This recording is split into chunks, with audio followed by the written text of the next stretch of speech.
Ladies and gentlemen, the President of the United States.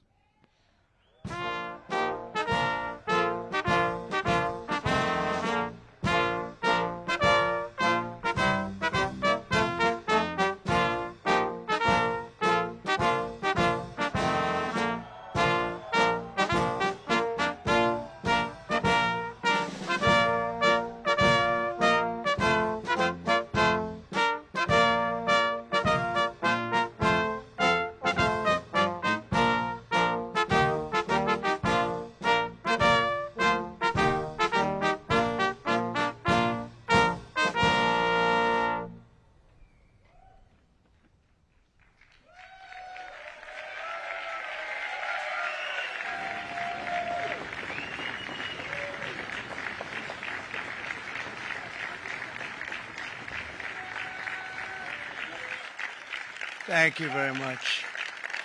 Thank you. Nice crowd. What a good-looking group of people. Well, we have some very, very good news today, and a lot of good things are happening for our country. Please sit down. My fellow Americans, this is Liberation Day, waiting for a long time. April 2nd, 2025 will forever be remembered as the day American industry was reborn, the day America's destiny was reclaimed, and the day that we began to make America wealthy again. We're going to make it wealthy, good and wealthy. For decades, our country has been looted, pillaged, raped, and plundered by nations near and far, both friend and foe alike.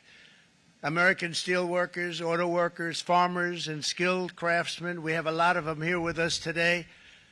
They really suffered gravely. They watched in anguish as foreign leaders have stolen our jobs, foreign cheaters have ransacked our factories, and foreign scavengers have torn apart our once beautiful American dream. We had an American dream that you don't hear so much about. You did 4 years ago, and you are now, but you don't too often, and for many years and decades even, you didn't hear too much about.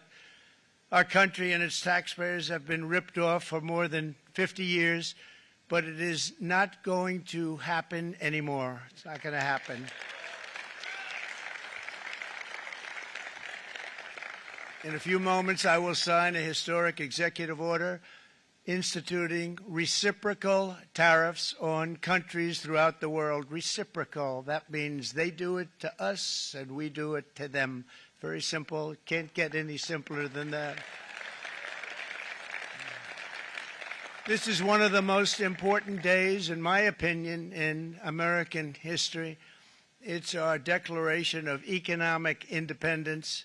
For years, hardworking American citizens were forced to sit on the sidelines as other nations got rich and powerful, much of it at our expense.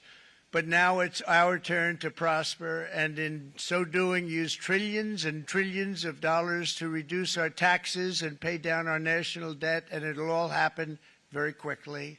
With today's action, we are finally going to be able to make America great again, greater than ever before.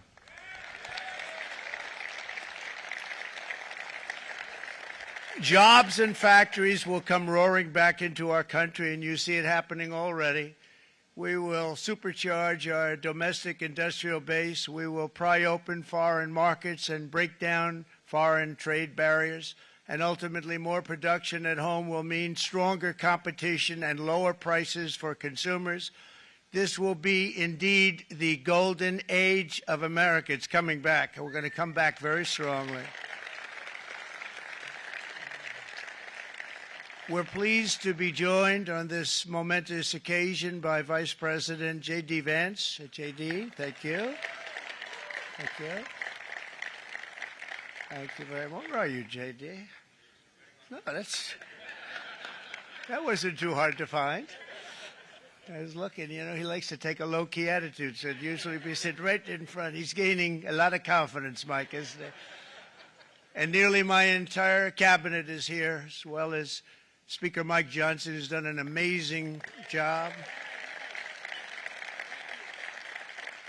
And with the great success we had last night in Florida, we have a majority of 7. And 7's like a lot when we had it at 1, right?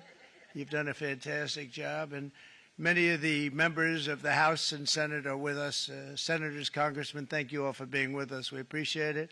For decades, the United States slashed our trade barriers on other countries, while those nations placed massive tariffs on our products and created outrageous non-monetary barriers to decimate our industries. And in many cases, the non-monetary barriers were worse than the monetary ones. They manipulated their currencies, subsidized their exports, stole our intellectual property, imposed exorbitant VAT taxes to disadvantage our products, adopted unfair rules and technical standards, and created filthy pollution havens. They were absolutely filthy, but they always came to us and they said, we're violating, we should pay for it. It's all detailed in a very big report by the U.S. Trade Representative on Foreign Trade Barriers, and I'll just hold it up for you. It's available, and you don't have to pay too much. As I understand it, you'll pay nothing. It's a lot of work for something, actually, because it's a special book. It's very, frankly, it's very upsetting when you read it, when you see what people have been doing to us for 30 years. This all happened with no response from the United States of America, none whatsoever. But those days are over. Let me offer just a few examples of the vicious attacks our workers have faced for so many years. The United States charges other countries only a 2.4 tariff on motorcycles. Meanwhile, Thailand and others are charging much higher prices, like 60%. India charges 70%. Vietnam charges 75%, and others are even higher than that. Likewise, until today, the United States has for decades charged a 2.5 tariff. Think of that, 2.5% on foreign-made automobiles. The European Union charges us more than 10% tariffs, and they have 20% VATs, much, much higher. India charges 70%, and perhaps worst of all are the non-monetary restrictions imposed by South Korea, Japan, and very many other nations. As a result of these colossal trade barriers, 81% of the cars in South Korea are made in South Korea. 94% of the cars in Japan are made in Japan. Toyota sells 1 million foreign-made automobiles into the United States, and General Motors sells almost none. Ford sells very little.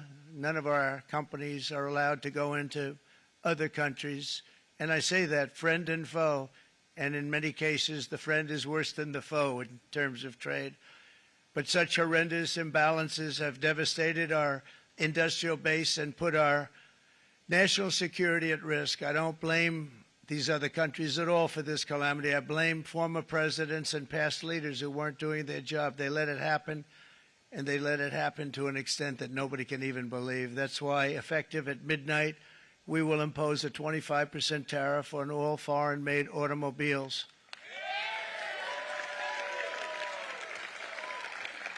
Thank you. Brian, I'd like to have you come up here for a second, okay? I just see him sitting. He's been a fan of ours, and he understands this business a lot better than the economists, a lot better than anybody. Brian, say a few words, please, would you? Thank you, Mr. Thank you. It's a great honor to have you. Thanks.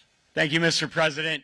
I grew up just north of Detroit, Michigan, in Macomb County, known as the home of the Reagan Democrats. My first vote for president was for Ronald Reagan. I thought that was going to be the best president I ever saw in my lifetime until Donald J. Trump came along. I have watched my entire life, I have watched plant after plant after plant in Detroit and in the metro Detroit area close. There are now plants sitting idle. There are now plants that are underutilized, and Donald Trump's policies are going to bring product back into those underutilized plants. There's going to be new investment. There's going to be new plants built. And the UAW members, and I brought 20 of them with me, they're sitting right over here. We support Donald Trump's policies on tariffs 100%. So, Mr. President, we can't thank you enough. And in 6 months or a year, we're going to begin to see the benefits. I can't wait to see what's happening 3 or 4 years down the road. Thank you, Mr. President. What a great guy. He got it right from the beginning. He got it before almost anybody else. This group over there, they got it too. And, you know, we won the state of Michigan. We won almost all of them. But we won Michigan by a lot, and I want to just thank you all. The auto workers were fantastic. The Teamsters were fantastic. Everyone was pretty good, I will tell you. Thank you very much. I appreciate it. You're going to be very happy very soon, and you probably see what's happening with all of the, not only car companies, but car companies in particular. You see it with all of the ones they're moving, they're announcing day in, day out. You're seeing it. Nobody's ever seen anything like that. With today's actions, we're also standing up for our great farmers and ranchers who are brutalized by nations all over the world. Brutalized. Canada, by the way, imposes a 250 to 300% tariff on many of our dairy products. They do the first can of milk. They do the first little carton of milk at a very low price, but after that it gets bad, and then it gets up to 275, 300%. So when they're figuring what's Canada charging, they say, oh, about 2%, 3%. But take a look at what happens down the road. When you look a little bit, it's not a pretty picture, and we don't like it, and it's not fair. It's not fair to our farmers. It's not fair to our country. And with countries like Canada, you know, we subsidize a lot of countries and keep them going and keep them in business. In the case of Mexico, it's $300 billion a year. In the case of Canada, it's close to $200 billion a year. And I say, why are we doing this? Why are we doing this? I mean, at what point do we say you got to work for yourselves, and you got to? This is why we have the big deficits. This is why we have that amount of debt that's been placed on our heads over the last number of years, and we're really not taking it anymore. Through non-tariff barriers, the European Union bans imports of most American poultry. You understand? They say, we want to send you our cars, we want to send you everything, but we're not going to take anything that you have. Australia bans, and they're wonderful people and wonderful everything, but they ban American beef, yet we imported $3 billion of Australian beef from them just last year alone. They won't take any of our beef. They don't want it because they don't want it to affect their farmers. And you know what? I don't blame them, but we're doing the same thing right now, starting about midnight tonight, I would say. And China charges American rice farmers an overquota, it's called, a tariff rate of 65%. South Korea charges 50%. Actually, they charge different, from 50% to 513%. And Japan, our friend, charges us 700%. But that's because they don't want us selling rice, another thing. Who can blame them, Madam Secretary? Agriculture, great job you did on eggs, by the way. The egg prices came down 50%. You got them down 50% once we got involved. They were going through the sky. The egg prices, they were going through the sky, and you did a fantastic job. Now we have lots of eggs, and they're much cheaper, down about 59% now, and they're going down further. We charge 2.8% for so many things that other countries are charging 200%, 300%, and 400% for. If imposing tariffs and protective barriers made nations poor, then every country on earth would be racing to eliminate these policies, and China would be the first on line. They run a very strong country, but they're not first in line, and the American people are paying a very big price. From 1789 to 1913, we were a tariff-backed nation, and the United States was proportionately the wealthiest it has ever been. So wealthy, in fact, that in the 1880s, they established a commission to decide what they were going to do with the vast sums of money they were collecting. We were collecting so much money so fast, we didn't know what to do with it. Isn't that a nice problem to have? What do you think, Marco? Good problem? Marco would love that problem. But we don't have that problem anymore, but we're not going to have it very much longer, I will tell you. But they collected so much money, they actually formed a commission to determine what they were going to do with the money, who they were going to give it to, and how much. Then in 1913, for reasons unknown to mankind, they established the income tax so that citizens, rather than foreign countries, would start paying the money necessary to run our government. Then in 1929, it all came to a very abrupt end with the Great Depression, and it would have never happened if they had stayed with the tariff policy. It would have been a much different story. They tried to bring back tariffs to save our country, but it was gone. It was gone. It was too late. Nothing could have been done. It took years and years to get out of that depression, far longer than even FDR had that office right over there for a long period of time. The ramp system, that's rather intricate, was built because of him, and every time you walk up, you think of him, and he did a great job in many ways, but it lasted long beyond his terms, as you know. But it's not too late any longer, and we're going to start being smart, and we're going to start being very wealthy again. We're going to be wealthy as a country because they've taken so much of our wealth away from us. We're not going to let that happen. We truly can be very wealthy. We can be so much wealthier than any country. It's not even believable, but we're getting smart. Nearly a century later, in the face of unrelenting economic warfare, the United States can no longer continue with a policy of unilateral economic surrender. We cannot pay the deficits of Canada, Mexico, and so many other countries. We used to do it. We can't do it anymore. We take care of countries all over the world. We pay for their military. We pay for everything they have to pay, and then when you want to cut back a little bit, they get upset that you're not taking care of them any longer. But we have to take care of our people, and we're going to take care of our people first, and I'm sorry to say that.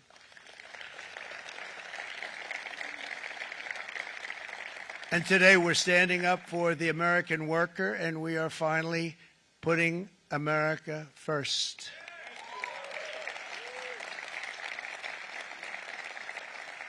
In sleepy Joe Biden's last year in office, the United States hemorrhaged 100,000 manufacturing jobs, and the number was going through the roof at levels never seen before. And our trade deficit reached a record $1.2 trillion, which is unheard of. Since the beginning of NAFTA, the worst trade deal ever made, it was a horror show. I was able to terminate it. They all said you'd never be able to get it out. We had to get approval from Congress to get it terminated. We had to live with that deal. It was the worst trade deal ever made by far. But since the very beginning of NAFTA, our country lost 90,000 factories. Think of what that is, 90,000. Think about putting a map up and putting text on it. You wouldn't have enough room. 90,000. I said, is that possible? We had it checked 4 different times, and it was actually somewhat higher than that. And 5 million manufacturing jobs were lost while racking up trade deficits of $19 trillion. That was the worst trade deal ever made. As a result of these gigantic losses, foreign nations now own $26 trillion more of American assets than the Americans own of their own foreign assets or other foreign assets. The United States can no longer produce enough antibiotics to treat our sick. We have a tremendous problem. We have to go to foreign countries to treat our sick. If anything ever happened from a war standpoint, we wouldn't be able to do it. We import virtually all of our computers, phones, televisions, and electronics. We used to dominate the field, and now we import it all from different countries. A single shipyard in China now produces more ships every year than all of the American shipyards combined. Think of that. And it was a business that we used to dominate. We used to dominate it totally. In short, chronic trade deficits are no longer merely an economic problem. They're a national emergency that threatens our security and our very way of life. It's a very great threat to our country. And for these reasons, starting tomorrow, the United States will implement reciprocal tariffs on other nations. It's been a long time since we even thought of that. We used to think about it a lot. We didn't think about it for many decades, and you see what's happened. For nations that treat us badly, we will calculate the combined rate of all their tariffs, non-monetary barriers, and other forms of cheating. And because we are being very kind, we're kind people, very kind. You're not so kind when you got ripped off with your salaries. My auto worker friends and my Teamster friends and all of the unions that typically voted Democrat, they're not voting Democrat anymore because worker, whether union or non-worker, they're for the Republicans now. That's what happened. But we will charge them approximately half of what they are and have been charging us. So The tariffs will be not a full reciprocal. I could have done that, yes, but it would have been tough for a lot of countries who didn't want to do that. I'd like to see the chart if you have it. Could you bring it up, Howard? This is our great Secretary of Commerce, Howard Lutnick. Thanks, Howard. So if you look at that, China, first row, China, 67%. That's tariffs charged to the USA, including currency manipulation and trade barriers. So 67%, I think you can, for the most part, see it. Those with good eyes, with bad eyes. We didn't want to bring, it's very windy out here. We didn't want to bring out the big charts because it had no chance of standing. Fortunately, we came armed with a little smaller chart. So 67%, so we're going to be charging a discounted reciprocal tariff of 34%. I think, in other words, they charge us, we charge them less. So how can anybody be upset? They will be, because we never charge anybody anything, but now we're going to charge. European Union, they're very tough, very, very tough traders. You know, you think of European Union, very friendly. They rip us off. It's so sad to see. It's so pathetic. 39%, we're going to charge them 20%, so we're charging them essentially half. Vietnam, great negotiators, great people. They like me, I like them. The problem is they charge us 90%. We're going to charge them 46% tariff. Taiwan, where they took all of our computer chips and semiconductors. We used to be the king, right? We were everything. We had all of it.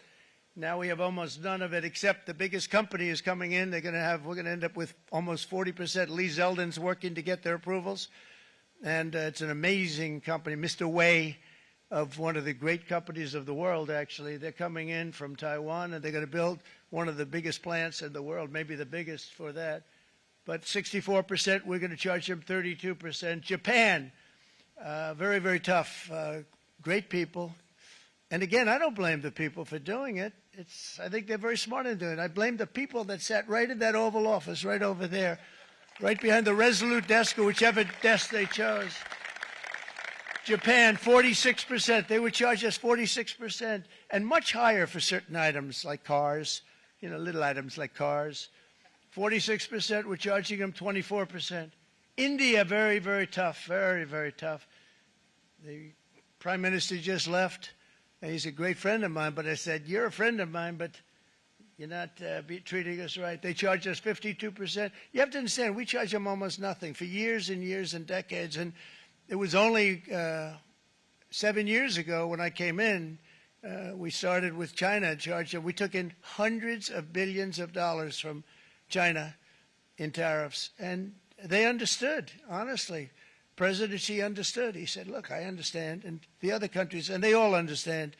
We're going to have to go through a little tough love, maybe, but they all understand. They're ripping us off, and they understood it. Prime Minister of Japan, Shinzo Abe. He was a fantastic man. He was unfortunately taken from us, assassination. But I went to him and I said, Shinzo, we have to do something. Trade is not fair. He said, I know that, I know that. And he was a great gentleman. He was a fantastic man, but he understood immediately what I was talking about. I said, Shinzo, we have to do something. He said, I know that. And we worked out a deal, and it would have been a much better deal, but frankly, there were many years left on the deal that was made previous to my getting there, but it was something. If you look at Switzerland, 61% to 31%. Indonesia, Malaysia, Cambodia. Oh, look at Cambodia, 97%. We're going to bring it down to 49. They made a fortune with the United States of America. United Kingdom, 10%, and we'll go 10%. So we'll do the same thing. South Africa, 60%, 30%, and they've got some bad things going on in South Africa. You know, we're paying them billions of dollars, and we cut the funding because a lot of bad things are happening in South Africa. The fake news ought to be looking at it. They don't want to report it. Brazil, 10%, 10%. Bangladesh is 74%. So you see what's going on. Pakistan, 58%. Sri Lanka, 88%. So what we're doing is we're taking Not the full. We could take the full 88%. Thanks a lot, Harold. He's doing a very good job. How's he doing, all right? I think you better take it with you. It's not going to last very long. He's going to put it, it's going to follow you down with the wind. I brought a hat just in case it got too windy, but here, would anybody like a hat?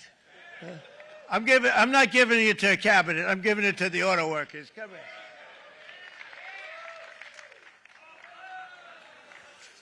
Thank you, fellas. Get it. That's it. That's it. They deserve it more than our cabinet. Our cabinet has plenty of hats. But you see the numbers. The numbers are so disproportionate. They're so unfair. At the same time, we will establish a minimum baseline tariff of 10%. You notice that on the chart.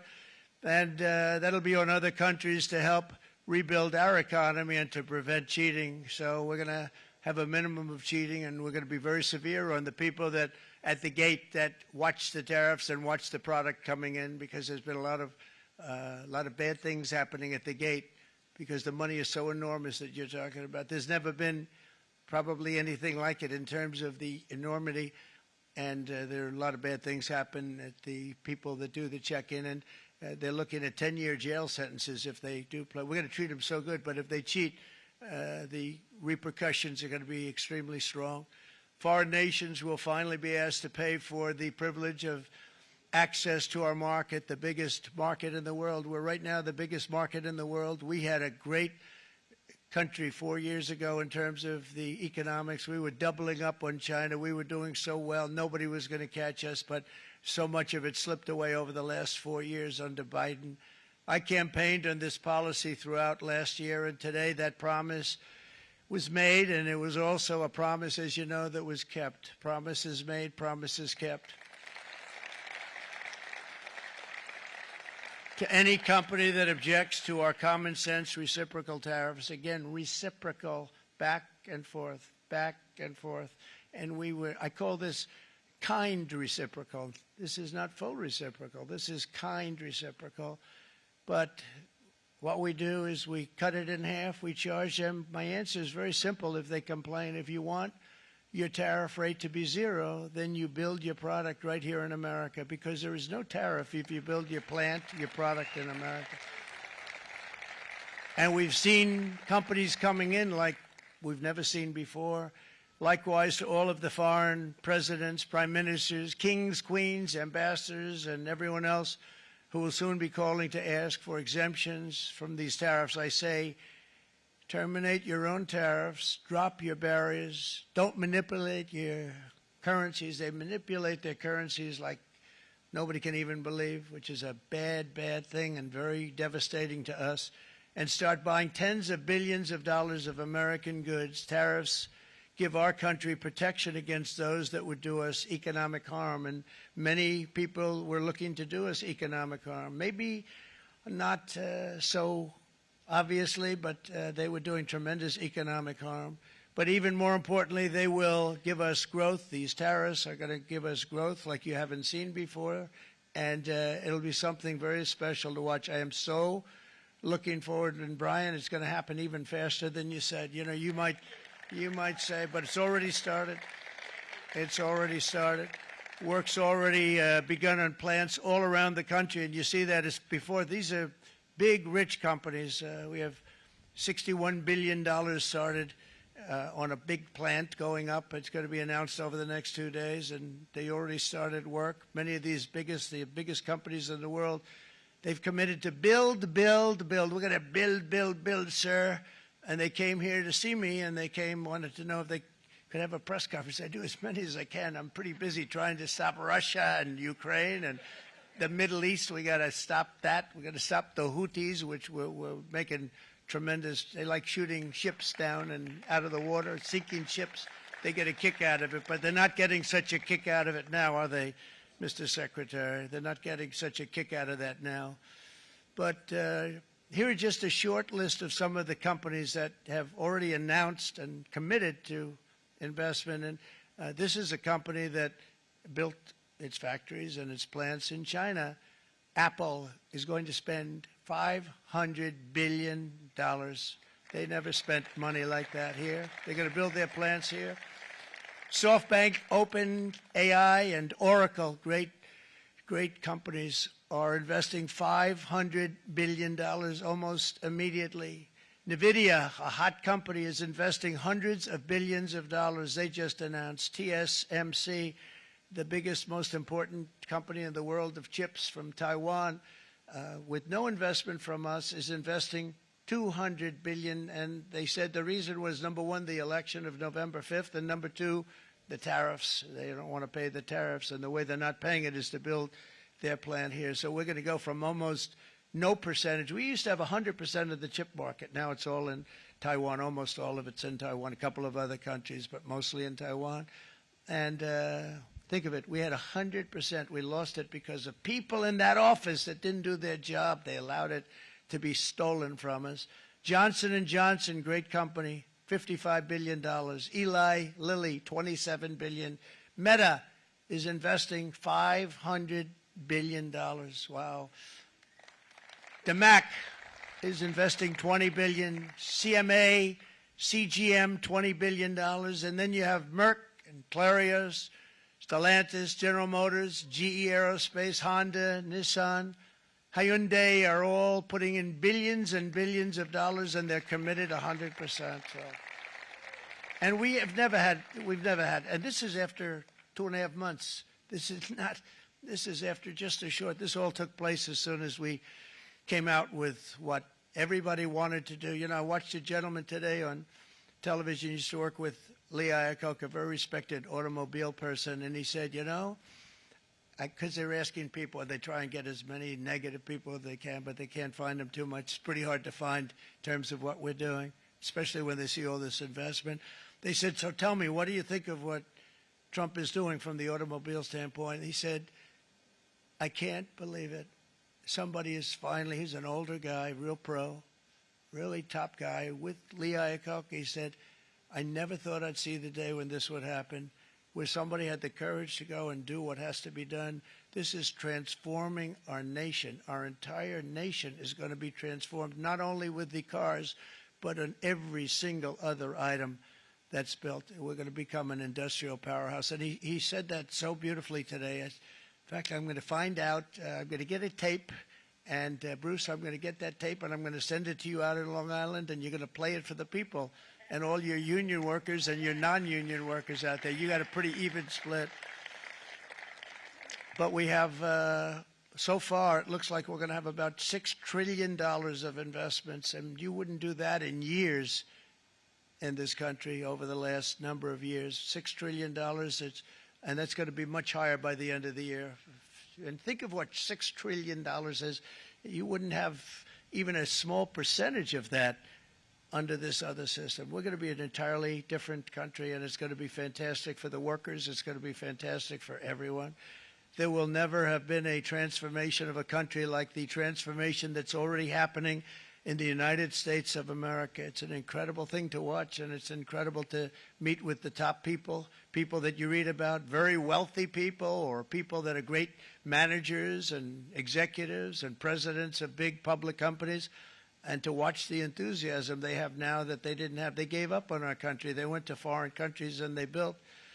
Companies are pouring into our country at levels never seen before, with jobs and money to follow, and it's really beautiful. In the coming days, there will be complaints from the globalists and the outsourcers and special interests and the fake news. Always, the fake news will always complain. But never forget, every prediction our opponents made about trade for the last 30 years has been proven totally wrong. They were wrong about NAFTA. They were wrong about China. They were wrong about the Trans-Pacific Partnership, which would have been a disaster if I didn't terminate it. If I didn't terminate that, United Auto Workers, you would have had no jobs in this country. You would have had no jobs. It was all going to other countries. In my first term, they said tariffs would crash the economy. Instead, we built the greatest economy in the history of the world. And again, I have great respect for President Xi of China, great respect for China, but they were taking tremendous advantage of us, and I commend them for that. I say, hey, if you can get away with it, that's okay. But, you know, they understand exactly what's happening, and they probably, most of them are saying it's about time they did something, but and they're going to fight, and they're going to fight fair. Everyone's going to fight. You know, it's like I say to the leaders, look, you got to take care of your country, but we have to start taking care of our country now. We can't do what we've been doing for the last 50 years. From the day of my election, the stock market went up in my first term 88%, with NASDAQ going up 155%, more than any president has ever had in any term in office, by far. And I think we're going to blow that away. And maybe the numbers won't show, but I think they're going to show much better than even those numbers. But what you're going to see is you're going to see activity, that empty, dead sites, factories that are falling down. Those factories will be knocked down, and they're going to have brand new factories built in their place. They're not only talking about renovating, they're talking about brand new, the best anywhere in the world, the biggest anywhere in the world. I have a friend who builds car plants, and I said, I want to see the biggest and the best. He said, well, we have to go to Mexico. I said, no, I want to see it in the United States. He said, we're not building them in there. This is a year and a half ago during the campaign. He said, we're not building it. You'd have to go to Mexico. When I was starting to decide to run, and I went to number one in the polls very rapidly, I want to say, like let's say in the first hour, and then shortly thereafter, it looked like I was going to win, and the fake news was saying, "Oh no, don't do this." What they don't know is if I didn't win, they would have really been in trouble, because nobody wants to read them anyway.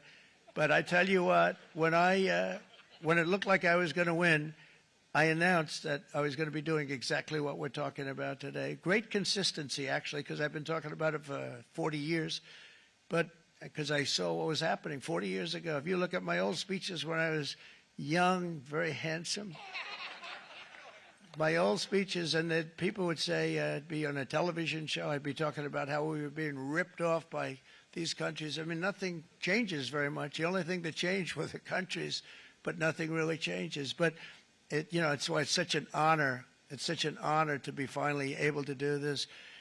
If you look at China, I took in hundreds of billions of dollars in my term, hundreds of billions. They never paid 10 cents to any other president, and yet they paid hundreds of billions, so much so that Biden couldn't do anything. They wanted to try and terminate it because he had a very special relationship with China.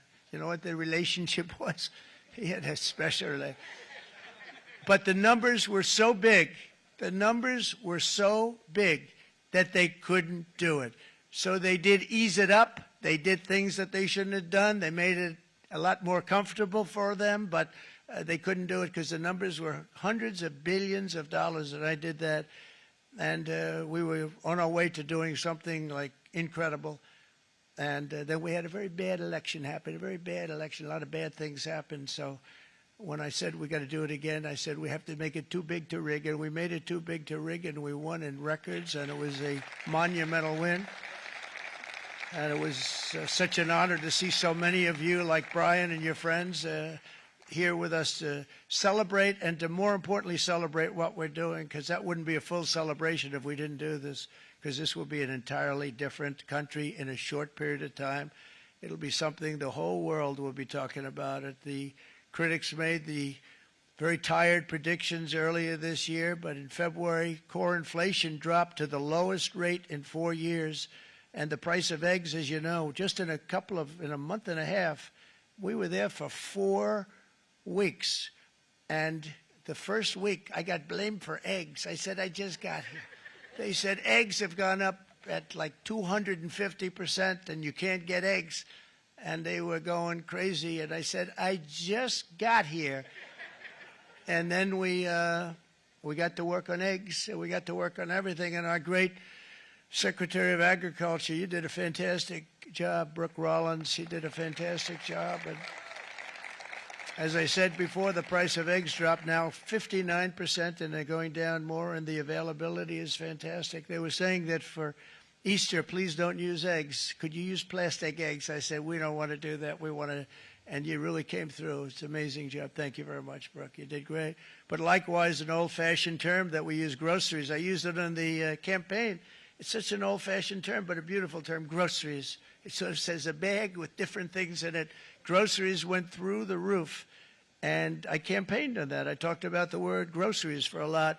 And energy costs now are down. Groceries are down. Gasoline is way under $3. And people are beginning to be able to buy things and live again. We brought prices way down. We created 10,000 already in a few weeks, new manufacturing jobs.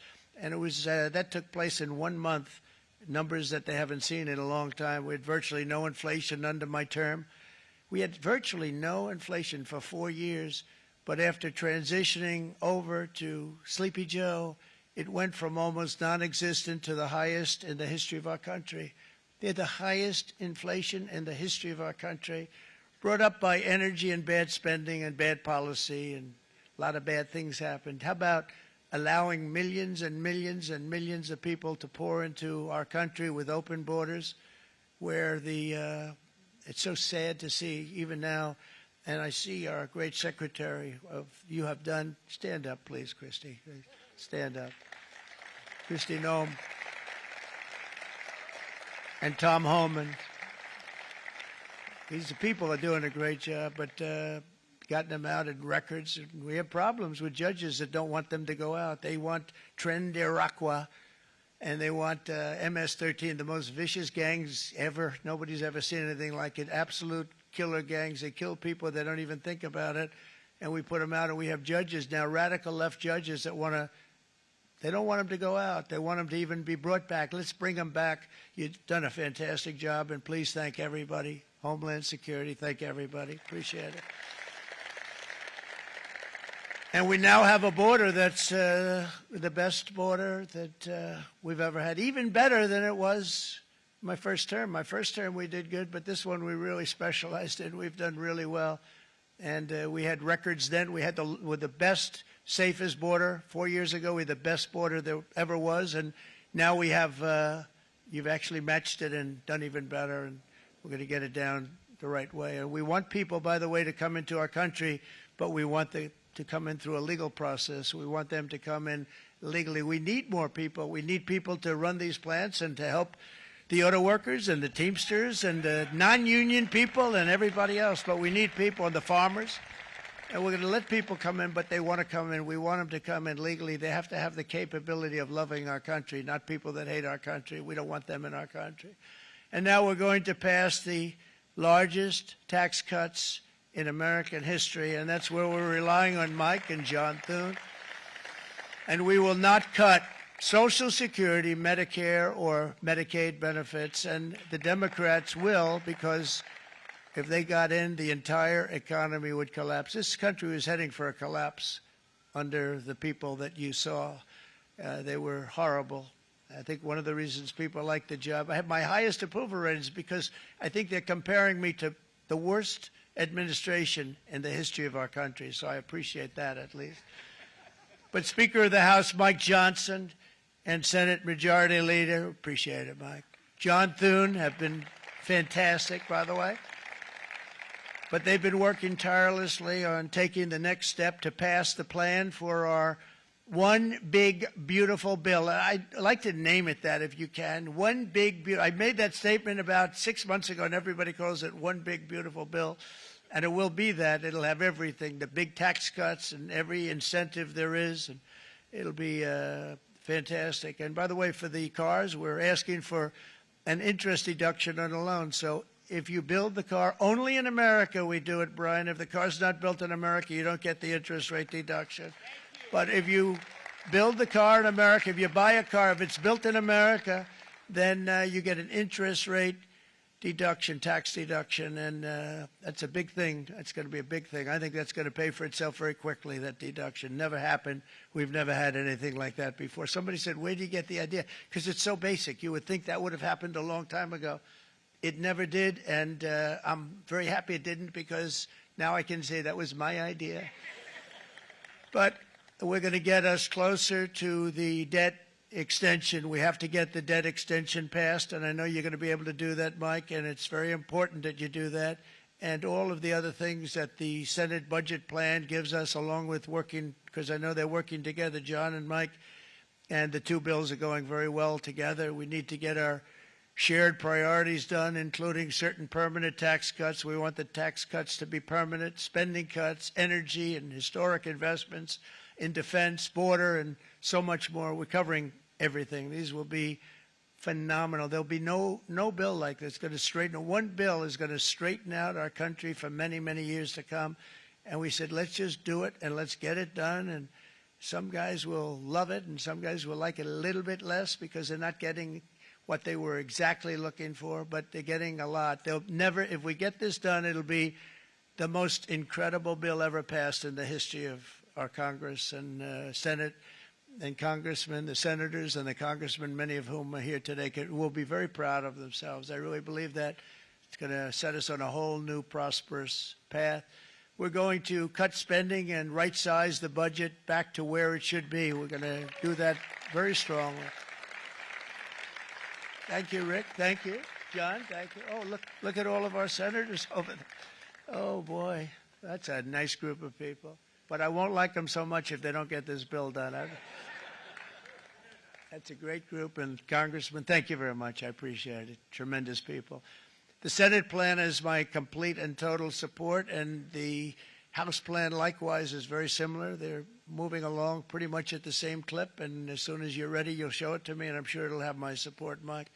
Every Republican congressman and senator must unify. We have to unify. We can't be separated. We have to get it done. We have to get absolutely everything we can, and we have to take care of the American people. That's the only thing that matters. We have to take care of the American people first. We need to pass this bill immediately, get it done, including debt extension.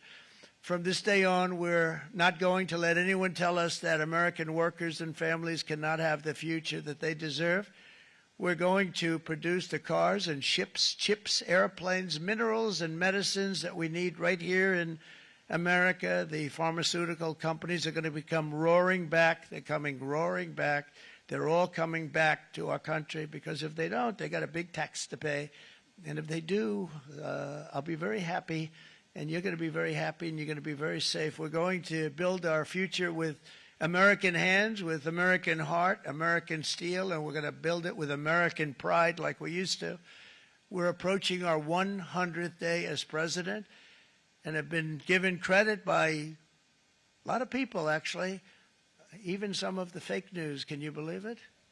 Which in this case hopefully isn't fake, for having done more in that time than any other administration in the history of our country in the first 100 days. I think we've had an amazing, in terms of what we've done, what we've gotten accomplished. I'd like to see if we can get that war ended and another war from not starting in the Middle East. We have to get Russia. They're losing 2,000 on average, 2,500 people a day, young people, soldiers, Russian. Think of that. 2,500 through some days, but on average, probably over about a 1 week period, it's 2,712, they say. They're losing those soldiers. They're dying. They're being decimated. And they're not from our country, but they're from other countries, but they're human beings. They're from Russia. They're from Ukraine in this period, most of them. And we're going to get it stopped. It's a senseless war that would have never happened if I was president, and it shouldn't be allowed to go on. And I think we're being given good cooperation by Russia and by Ukraine, but we have to get it stopped. It's humanity. It's humanity. It's a terrible thing. This will be a very big moment. I think you're going to remember today. It's going to be a free nation that we're dealing with. We're going to have a very free and beautiful nation. It's going to be Liberation Day in America, and it's going to be a day that hopefully you're going to look back in years to come and you're going to say, you know, he was right. This has turned out to be one of the most important days in the history of our country. God bless you and God bless America. Thank you, everybody. Thank you very much. Thank you. Thank you very much.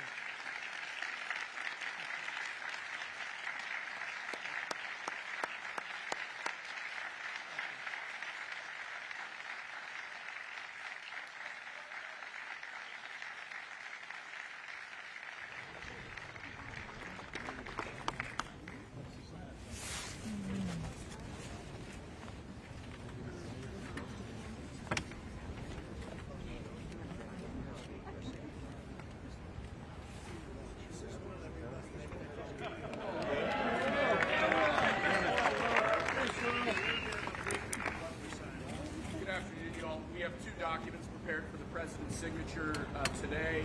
One closes what's referred to as the de minimis loophole with respect to imports from the U.S. Not even how many. The other is the big one, is the reciprocal tariff executive order that the president has spoken about at length. This is obviously a huge deal, and it's been an honor to be part of the team getting this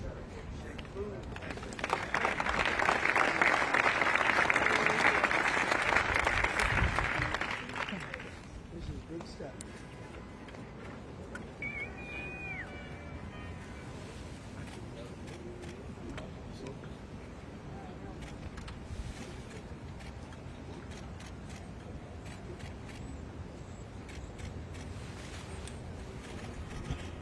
That's a 10. That's a good one.